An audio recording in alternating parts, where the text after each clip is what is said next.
Ja tere! Mina olen Kertu Maaelu Teadmuskeskusest ja minuga on täna laval tootja Tõnis, teadur Alar ja riigiametnik Madis. Tere! Tahate ka tere öelda? Tere! Tere! Tere! Muld on väga lahe. Miks muld on lahe?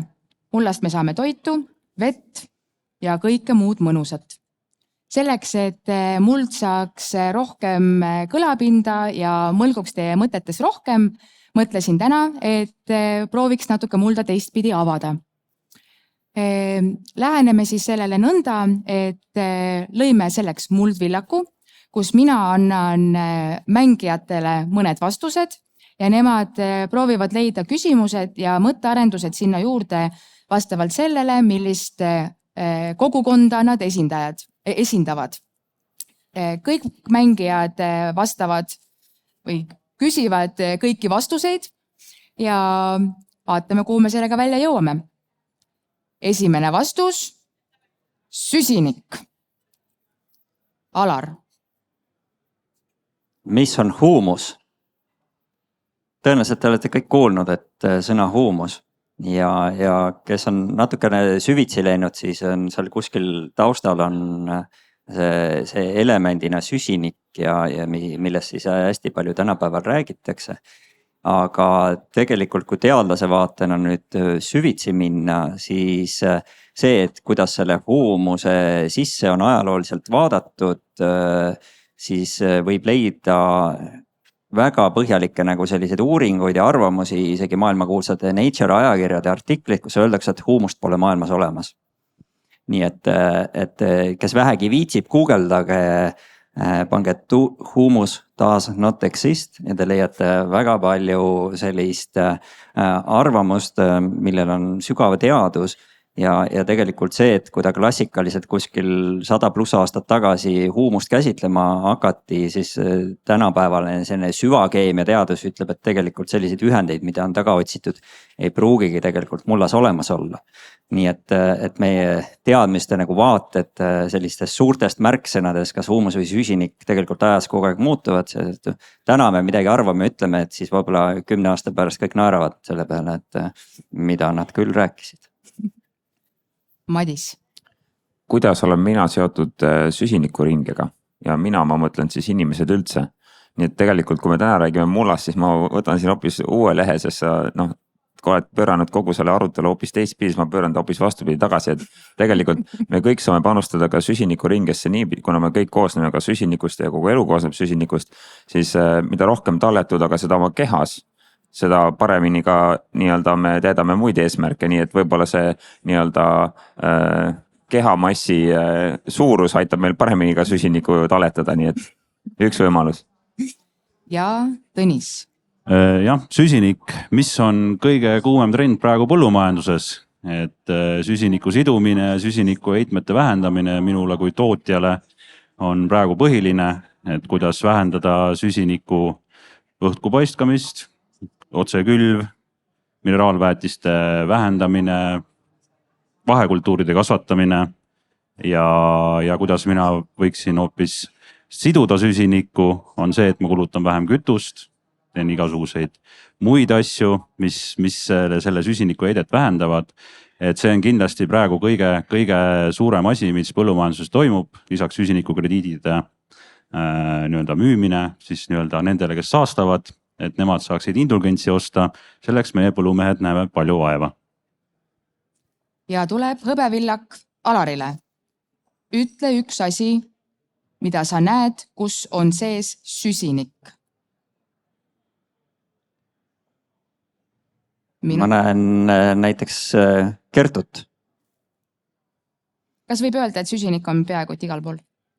Nii ta on ja kõik elusorganismid suuresti koosnevad sellest, et meil on hästi palju vett, aga sellest kuivainest suur osa on ikkagi süsinik igas elusorganismis ja vahepeal võib sellised kummalisi laused või näiteid või pealkirju leida, et me tahame süsinikuvaba nagu elu või maailma või põllumajandust, ma loodan, et me sinna ei jõua, et isegi surnuaias on süsinik. suur aitäh.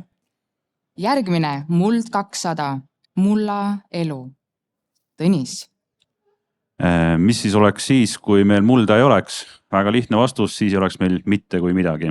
Et muld on tootjale kõige tähtsam tootmisvahend ja kui meil ei oleks mulda, ei oleks meil inimesi, ei oleks loomi, ei oleks üldse mitte midagi. Et ütleme nii, et tootjana on tegelikult häbiväärselt vähe tean mullast ja tegelikult see mulla elu on niivõrd kompleksne, et sellest arusaamine võib-olla võtab veel aastaid aega, aga ma olen teel sinnapoole. Madis. Mille jaoks meile mulla elu? Ja siin võib-olla avaks seda tausta, et Alar kindlasti räägiks sellest pikemalt, aga põhimõtteliselt meil on bioloogiline, füüsiline ja siis keemiline osa sellest mullast ja mul on tunne, et toidu tootmises me oleme hästi palju keskendunud sellele, et millised need keemilised omadused on ja me hindame, mõõdame seda ja see on põllumehel üldiselt hästi teada, eks. Füüsilisi omadusi ka üldiselt teatakse, aga järjest rohkem täna me vaatame või peame vaatama vähemalt bioloogilise poole peale, võib-olla raskesti mõõdetavam, keerulisem ka üldse mõista neid seoseid kõiki, aga ma arvan, et järjest olulisem just toidutootja jaoks on see, et milline mullatervis on ja milline just see bioloogiline pool sellest mullast on. Ja Alar. Ja küsimus on selline, et kes on maailmas kõige südamlikum loomaliik? Vihmauss. No vot, õige vastus ongi vihmauss. Et tegelikult on niimoodi, et vihmaussil pole selline süda nagu küll inimesel oma ehituselt, aga siiski tal on vähemalt 5 süda. Nii et tõesti ta on väga südamlik loom ja ma arvan, et meie ka peame siis sinna mullaelus, millest selline üks nähtav esindaja, mida me võib-olla kõige paremini tunneme, aga lisaks sellele seda nähtamatut elu on meeletult palju, et selline südamlikult ja hoolikalt suhtuma ja nii ongi. Hõbevillak Tõnisele. Kas sinu mullas on elu? Viimaste andmete järgi on seal elu küllalt, et kui oled võtnud väikse labitäie mulda, siis seal on palju südamlikke elukaid. Aitäh. Järgmine muld 300. Künd. Kohe küsimegi Tõniselt. Mis on kõige tüütum töö? Jah, et seda avades, mina olen kündmisest üsna loobunud, 10 aastat ei ole mingit põlde kündnud, et ma saan aru, miks künd on hea ja miks põllumeestele meeldib see. Keerad kohe laksti oma rohumaa tagurpidi ja saad kohe külvata. Aga mina olen liikunud pigem seda teed pidi, et seda kündi vähendada ja nüüd, kui viimast korda mul käis siin põllupäeval käisid mullateadlased minu mulda vaatamas põllul, mida ma ei olnud 8 aastat kündnud, siis nad kiitsid selle väga heaks. Nii et minu jaoks künd on kallis, ajamahukas, süsiniku heitmega ja mina proovin sellest nii kaugel hoida kui võimalik. 8 aastat järjest kündsid? Tegelikult 8 aastat järjest ei kündnud ikkagi.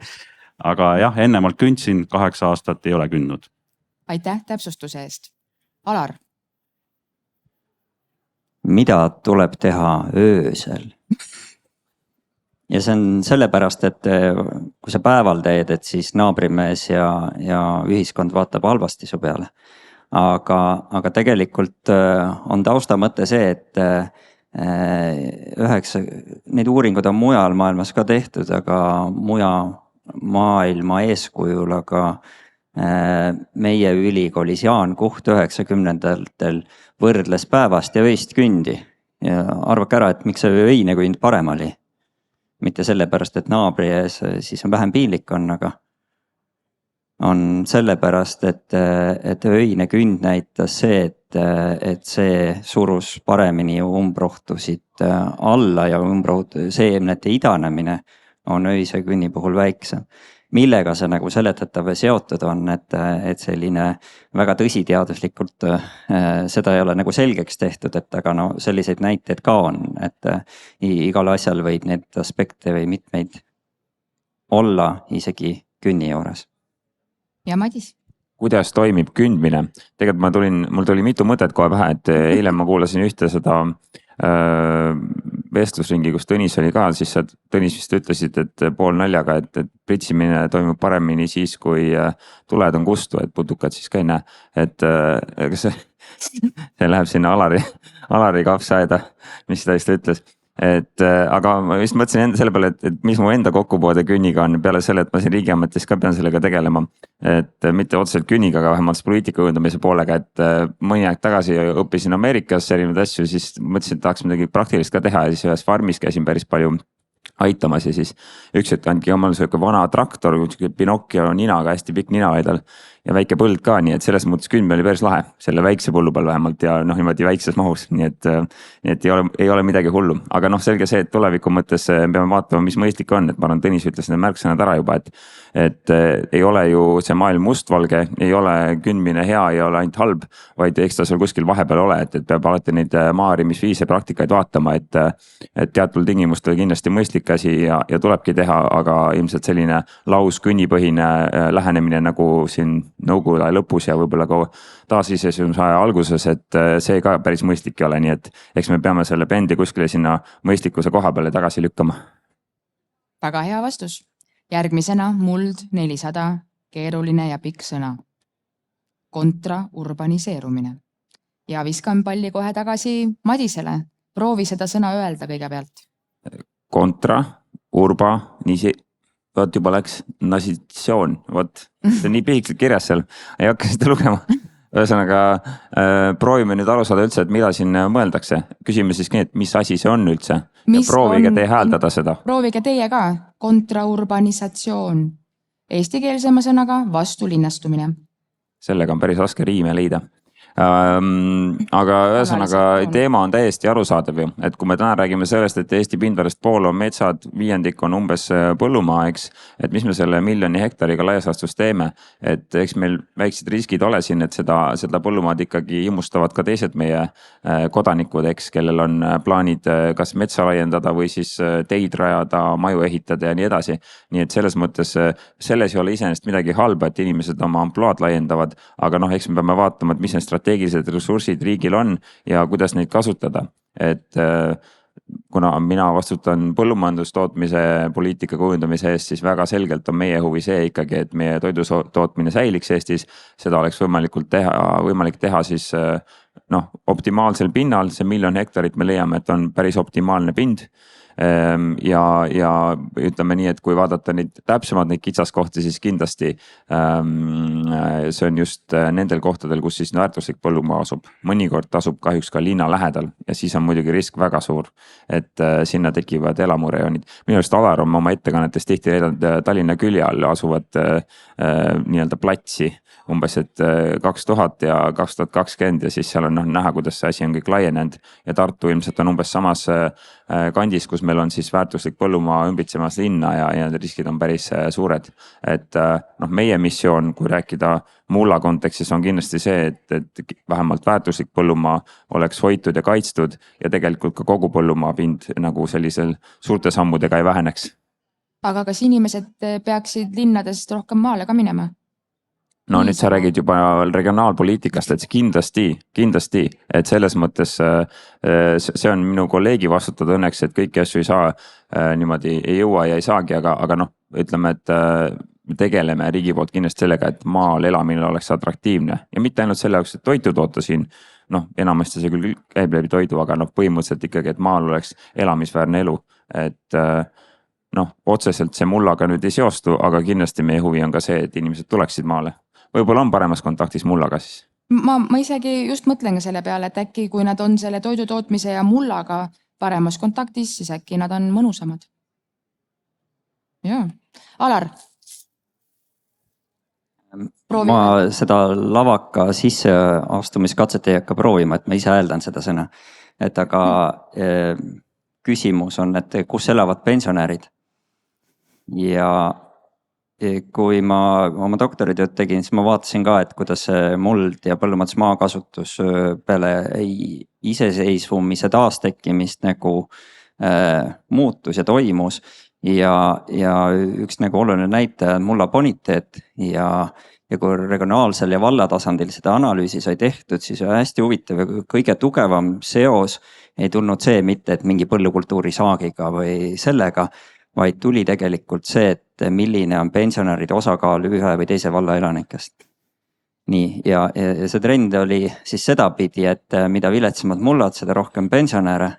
Ja et nendes kohtades, kus ka viletsamad mullad jäid seda põllumajandusmaad rohkem kasutusest välja sööti ja taustal olid ka sotsiaalsed muutused, et ega kui tööd ei ole, et siis liiguti vastupidi, et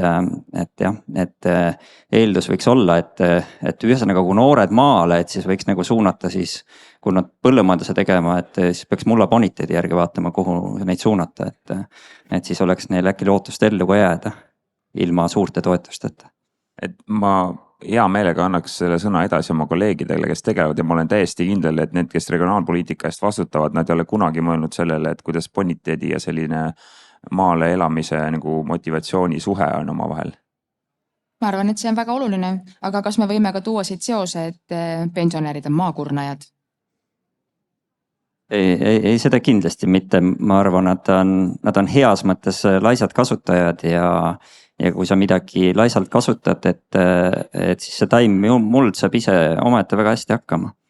Ja et looduslikes oludes on meil enamasti, kus kunagi on ikka põldu peetud, et see muld ja taim saab ise keskis natuke paremase suunas ikkagi hakkama, et inimene on see, et kes vahepeal vahele trügib, ja pensionärid teevad seda tõenäoliselt laisemalt ja mõõdukamalt, et ei ole seda energiat äkki nii palju enam.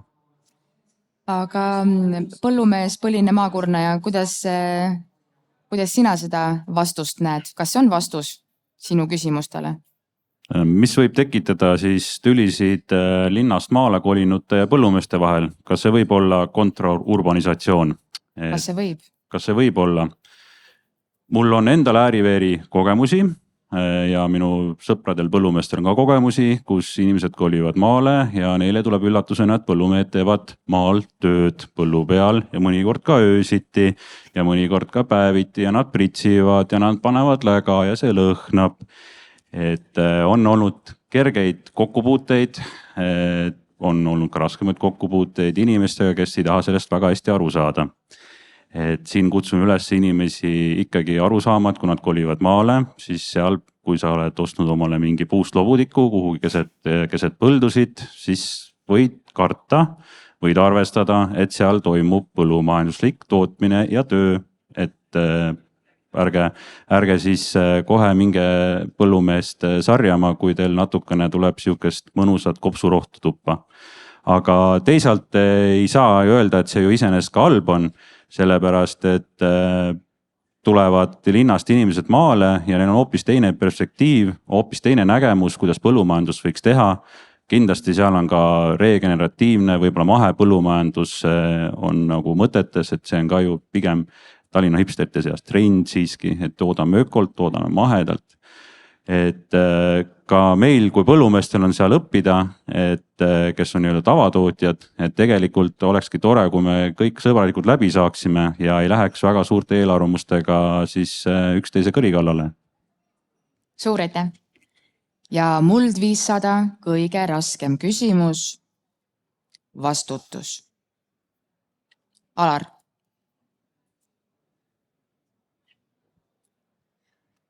Kes on süüdi? Ja sageli me nendes diskussioonides, kus me üritame mingid ühiskondlikud kokkulepped teha, me nagu lähmegi sinna, et me hakkame otsima, et kes on nagu rohkem mingi ressursi ja selle mulla kasutamisel kuidagi siis võib-olla vääralt käitub ja nii edasi, et sellisega natuke me peaksime tegelikult vastutust võtma, et ega selle näpuga näitamine, et näed, tema teeb nii, et see on vale ja mina teen naa, et see on õige, et mingis kontekstis väga paljud lahendused ja asjad võivad nagu toimida omas ajas ja oma süsteemis. Mingid elu ja ühiskond ümber muutub, mingid asjad nagu muutuvad, me peamegi oma käitumist või praktikaid muutma, et eks see eelnevalt siin läbi käinud üks konkreetne tehnoloogia, seesama künniga on ka sama mõttekäiku saab näiteks selle ümber, aga kõikide teiste teemade ümber, et seesama, et kogu põllumajandusahel, et me mõtleme see süsinikuringe ja kasvuhoonegaaside emissioonid, et kus see siis tegelikult toimub, et täna ka, et see, et mingid emissioonid kõik lähevad see, et põllu peale ja justkui põllumajandussektorisse kirja, kuigi tegelikult need lõpptarbijad, kes need hüved saavad, nemad võtavad hüved endale ja vastutus jääb justkui nagu siia, et ja nii edasi, et need on nagu nüüd sellised kohad, et kus nagu ahela tervikvaadet ja sellist ühise lahenduse leidmist on rohkem vaja ja eks me saame iga üks sellest paremat vastutust ise võtta. Küsin lisaküsimuse, et teadurina, kust maalt sa näed, et sinu vastutuse piir läheb? Ma arvan, et minu vastutuse piir on heas mõttes see akadeemiline vabadus, et ma saan öelda asju nii, nagu ma oma kogemuse ja lugemuse ja selle kõige kokkupaneku pealt nagu tean ja seda nagu julgelt välja öelda nii ühe kui teise sektori osapoole ees, et mul ei ole nagu vaja nagu selles mõttes, et leida mugavaid vastuseid kellegile.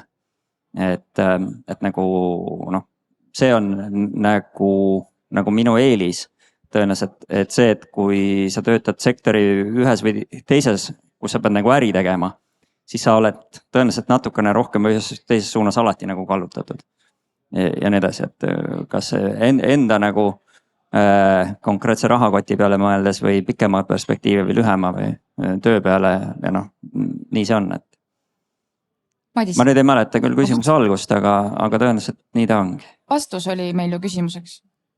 Jah, Seda enam me pidangi teadma seda. Madis. Et kuhu suunas jooksma hakata? Et minu jaoks see vastutuse küsimus on üsna nagu selge, selles mõttes, et kui mina olen siin riigi esindaja, siis ma näen, et riigil on kindlasti kaks rolli siin, et kujundada selline õigusraamistik, nii-öelda siis kõvad meetmed, ütleme nii, et mis toovad mulla fookusesse, mis tähtsustavad mulla tervist ja edendavad seda ja aitavad tootjal edendada seda. Ja teine pool on kindlasti see, mida võib-olla siis meie asutusena ja kindlasti kui mõelda meie valitsemisala peale, MEDCi peale eelkõige, ehk siis see, et viia see teadmine maailmast ülikoolidelt praktikuteni, ehk siis olla see silla ehitaja seal vahel, et kõik need kolm maailma teadlased, riik ja sektor siis koos saaks areneda.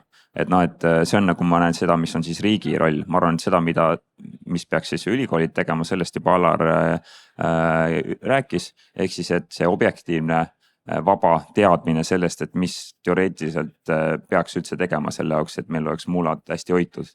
Ja muidugi kõige suurem roll siin on Tõnisel ja tema kolleegidel, eks. Ehk siis, et põllumehe motivatsioon mitte lihtsalt hektari pealt eurosi kokku lugeda, vaid see, et pikka mängu mängida ja näha nendes mullas siis seda võimalust, eks ju. Võib-olla isegi see, et mullale rohkem rõhku panna ja juba sellest sünnivad asjad, eks ju. Et päris mitme põllumehega, kellega siin rääkinud on, see ei ole mingi ekstrentikute teema, vaid et selles mõttes, kes on teravilja kasvatajad, mõtlevad ka, et äkki ma peaks loomad ikka tooma endale. Mitte sellepärast, et ilmtingimata mul seda liha on vaja realiseerida, vaid sellepärast, et see on mu mulla tervisele hea.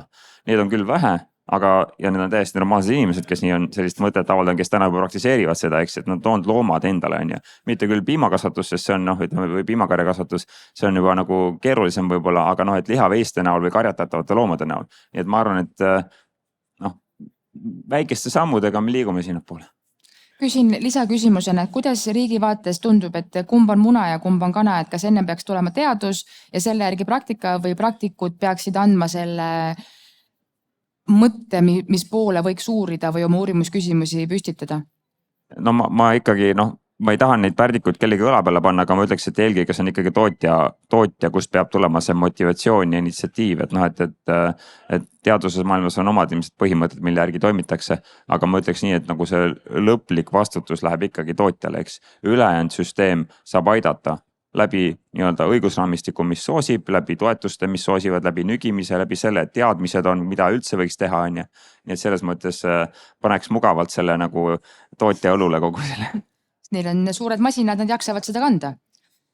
Ja Tõnis, vastutus. kas mina põllumajandustootjana vastutan selle eest, et tuleviku põlvkondadel oleks parem muld? jah, loomulikult vastutan, et mina ju seal põllul tegutsen. Mina seal töid teen, minu praktikad annavad kas siis mullale rammu juurde või võtavad seda vähemaks. Aga kindlasti ma võtan siit Madise jutust kohe kaaperdan selle teema, et loomulikult peab ka teadus kaasa tulema sellega. Sest ega põllumehed ise alati ei ole ju võib-olla kõige targemad, neil ei ole võib-olla neid kogemusi, neil ei ole võib-olla neid teadmisi, et mida õigesti teha ja selleks ongi teaduse vastutus, et anda meile siis nii-öelda see sisend, kuhu poole liikuda. Ja teine asi või kolmas asi siis nii-öelda on riik. Jah, et väga õige, tuleb luua õigusraamistik, tuleb suunata tootjaid sellele poole, aga siin alati see probleem on, et kes selle kinni maksab, et me mullas toimuvad protsessid või muutused, neid ei ole 1 aasta teema, neid ei ole ka 2 aasta teema, see on 5 aasta teema või isegi 10 aasta teema. Et kindlasti põllumajandustootjad ootavad riigilt ka toetust selle kohta ja mitte ainult sõbralikku õlalepatsutust, vaid võib-olla ka rahalist toetust või mingite muude meetmete läbi. Et kindlasti mina näen, et tootjatel on see motivatsioon olemas, tootjad ei ole rumalad, nad teavad, et tuleb mulda hoida, ei tohi välja kurnata. Aga selleks praeguses seisus, kõik me teame, mis on põllumajandussektori seis on kehv, minu arust on kehv. Et neid suuri muutusi läbi viia oleks kindlasti on toetus vajalik nii riigi poolt kui ka teaduse poolt. Suur aitäh teile ja küsin nüüd viimase kuldvillaku, muldvillaku küsimuse või annan teile õigemini vastuse. Ja kui vastus oleks muld, siis mis on teie küsimus? Tõnis. Ja palume alustada kindlasti, kes on, mis on algusega.